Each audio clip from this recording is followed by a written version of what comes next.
fun fact, Layla, Skyler, and I are all Mohawk.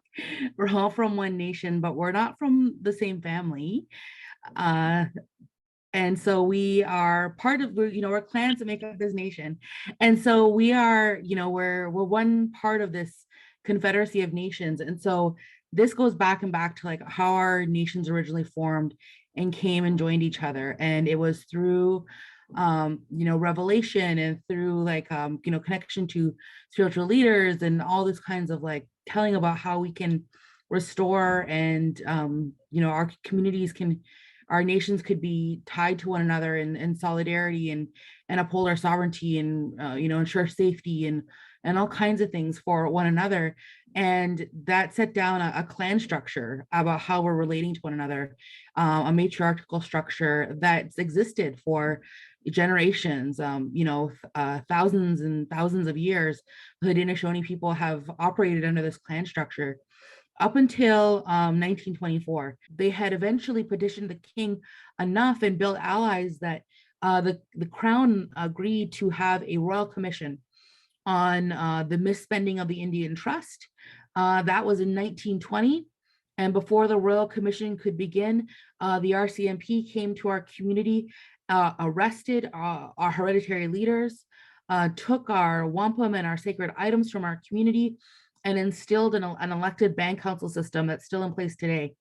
And that elected band council system, when it was first elected, had 38 votes in a community of 3,000. And so there was the people that ran essentially and their family members, not even all their family members, some of their family members, but there was, there was a chief and 12 counselors. So there was 13 positions up for grabs and then 38 people voted in the election.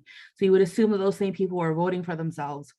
And so it was a very small part of our community that was willing to take back this system and, operationalize it for the crown under the Indian Act.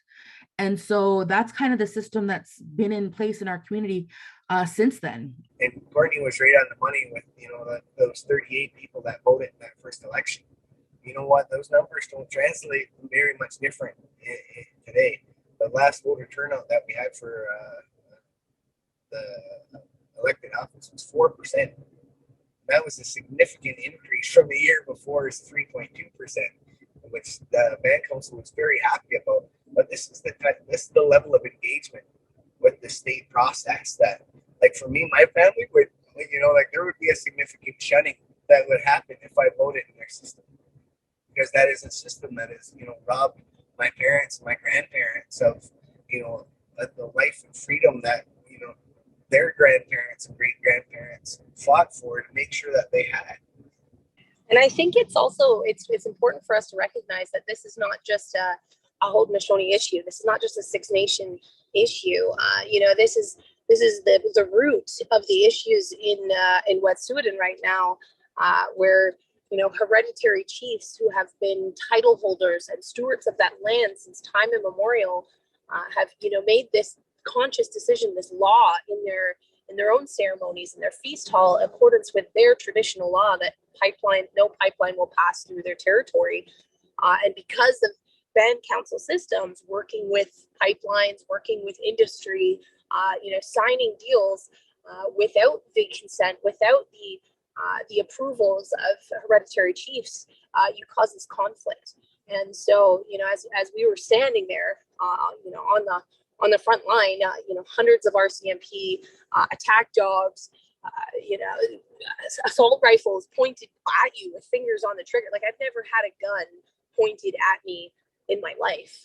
And so that feeling of, this colonial violence, this oppression that was sent by the government to remove us from that land, remove these hereditary chiefs and their decision over that land, it was really brought to the forefront. And, there's this moment when you have to decide in your life, whose laws do I live by? And for me, it was a no-brainer standing on that bridge with, the elders and the tribe members of that land. It's like, no, this is their land, and they say no, and they have a voice, and it matters. And so I'm so thankful for like people like Skyler who like in this kind of turmoil of like, how this sheds our community, of just reminding everyone how important the land is, about how important it is to be focused and understand that disruption and division is a product of colonialism. It's a harm that is imposed on our community, and that we can overcome it and do the work, kind of like what Layla has done around rediscovering ourselves, reinvigorating ourselves, reinvesting in our traditional government systems and structures to overcome that kind of systemic dispossession. So who am I to not fight for that? Who are you to not stand behind those agreements that your government has made with our nation, 200 years ago, that our people, bled for, sweated for, died for, to be able to have this country be the country that it is.